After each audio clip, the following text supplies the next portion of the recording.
स्वागत है आप लोगों का हॉरर दादा के एक और दिल दहला देने वाले एपिसोड पे। आज बहुत सालों के बाद हम लोग रोहित से मिलने गए। रोहित एकदम बेबस लाचार कंडीशन में आज मेंटल हॉस्पिटल में पड़ा हुआ था। कितने साल बीत चुके हैं, हम सब दोस्त थे, लेकिन आज हमारे ही एक दोस्त का ये हाल हो गया। आंखों पे विश्वास नहीं हो रहा था, लेकिन सच्चाई को तो मानना ही पड़ेगा।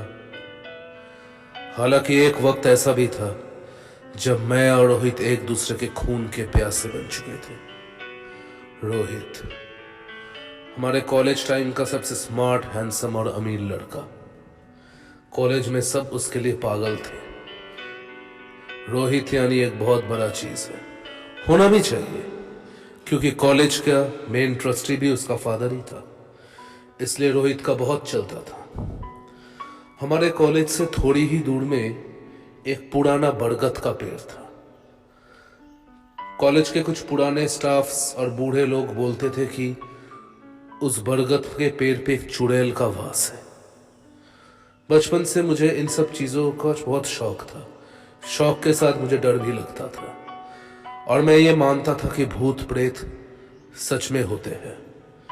रोहित हमारे गैंग का ही एक हिस्सा था, इसलिए जब हमने इन सब के बारे में डिस्कशन शुरू किया तो सबके सामने, सारे दोस्तों के सामने, टीचर्स के सामने रोहित ने मुझे करारा थप्पड़ मारा कि मैं अभी भी एक बच्चे जैसा हूं और मेरा कोई औकात नहीं है इस कॉलेज में पढ़ने का। चुड़ैल वगैरह कुछ होता ही नहीं है, उसने सबके सामने मुझे वो थप्पड़ मारते हुए कहा। मैं एकदम हक्का बक्का रह गया था। पूरे कॉलेज के सामने मुझे बेइज्जत किया उसने, लेकिन अगर उसके खिलाफ मैं कोई कंप्लेन करूंगा भी तो भी कोई फायदा नहीं होगा, क्योंकि उसका फादर इस कॉलेज का ट्रस्टी है, तो कोई उसका कुछ कर भी नहीं सकता। ऐसे ही उस अपमान को मैंने सहन कर लिया, लेकिन फिर भी मुझे विश्वास था कि वो चुड़ैल होता है। लेकिन रोहित की जिंदगी ऐसे बदल जाएगा मैंने कभी सोचा भी नहीं था। रोहित को अगले दिन से ही कुछ अजीब सा होने लगा। रोहित क्लास में भी थोड़ा घबराया हुआ रहता था। वो हैंडसम, वो स्मार्ट और इतना अमीर होने के बाद भी रोहित के कैरेक्टर्स में कुछ चेंजेस आने लगे। मानो कि रोहित सब दोस्तों से थोड़ा दूर दूर रहने लगा। अकेले घूमने में उसको डर लगता था। जब सब ने उसको पूछा कि क्या हुआ, तो उसने कहा कि उसे एक चुड़ैल रोज नजर आती है, उसके घर के सामने, उसके विंडो के पास। वो जब कहीं जा रहा होता है, वो चुड़ैल हर वक्त उसके साथ रहती है। वो चुड़ैल कभी कभी उसे नजर भी आती है। उस चुड़ैल की हंसी उसने रात के सोते वक्त भी सुना है। ये कैसे हो सकता है? सब कहने लगे उस वक्त कि तुम पागल बनते जा रहे हो रोहित। तुमने ही खुद प्रभात को कहा था कि चुड़ैल नहीं होता है। तुमने सबके सामने उसको थप्पड़ मार के ये साबित किया था कि चुड़ैल वगैरह भूत प्रेत होते नहीं है, तो आज तुम क्यों डर रहे हो? लेकिन वो डर से कांप रहा था कि चुड़ैल होते हैं, और वो चुड़ैल उसे रोज नजर आती है। वो उस बरगद के पेड़ के सामने जाते भी डर जाता था। और धीरे धीरे रोहित पूरी तरह से बदलने लगा। वो पागल बनता जा रहा था, और धीरे धीरे उसकी तबीयत और बिगड़ने लगी।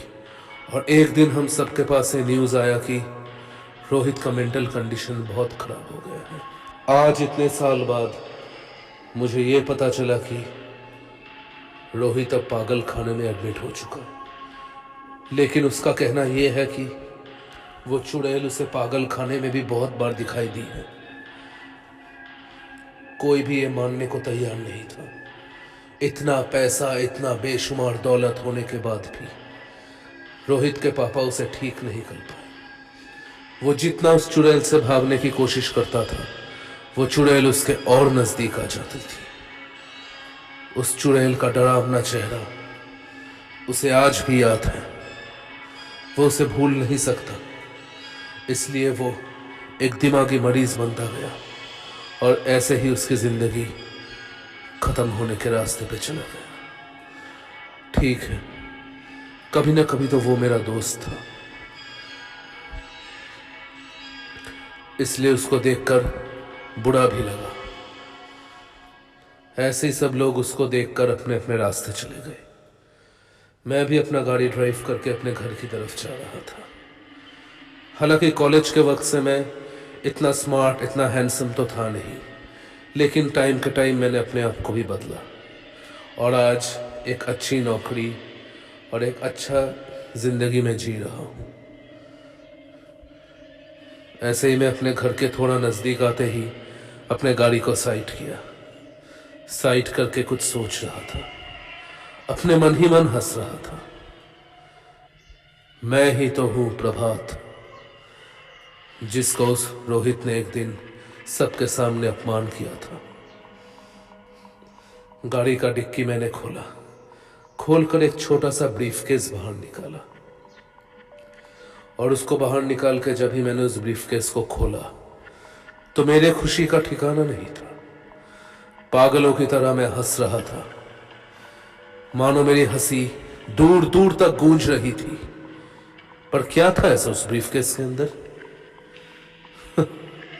उस ब्रीफकेस के अंदर था एक बड़ा काला चोगा, एक काला लिबास और एक डरावनी सी चुड़ैल की मास्क।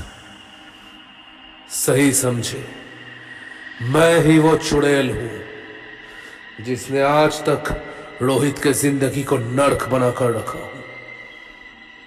मेरी गरीबी का, मेरे विश्वास का मजाक उड़ाया था उसने एक दिन सबके सामने। अगर उसने वो ऐसा नहीं किया होता तो आज शायद उसकी जिंदगी कुछ और होती।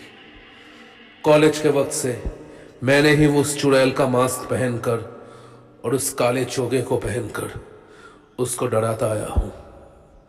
चाहे वो कॉलेज में हो, रात में उसके विंडो के पास हो या फिर कहीं भी हो, मैं हर वक्त उसको फॉलो करता था एक परछाई की तरह, उस चुड़ैल का मास्क पहनकर। अपनी पूरी जिंदगी उसको इस दहशत भरी जिंदगी को देने के लिए मैं तड़पता रहा। उसकी जिंदगी को मैंने इतना दहशत से भर दिया कि आज अगर मैं इस मास्क को ना भी पहनूं तब भी उसे मेरा ये चुड़ैल वाला चेहरा हर वक्त नजर आएगा। रोहित, तू जिंदगी में इस दहशत से कभी बाहर नहीं आ पाएगा। सारी जिंदगी तू इस दहशत में ही सड़ के एक दिन मर जाएगा। और थोड़ी देर हंसने के बाद एक शांति से एक ब्रीदिंग लिया मैंने और देखते ही देखते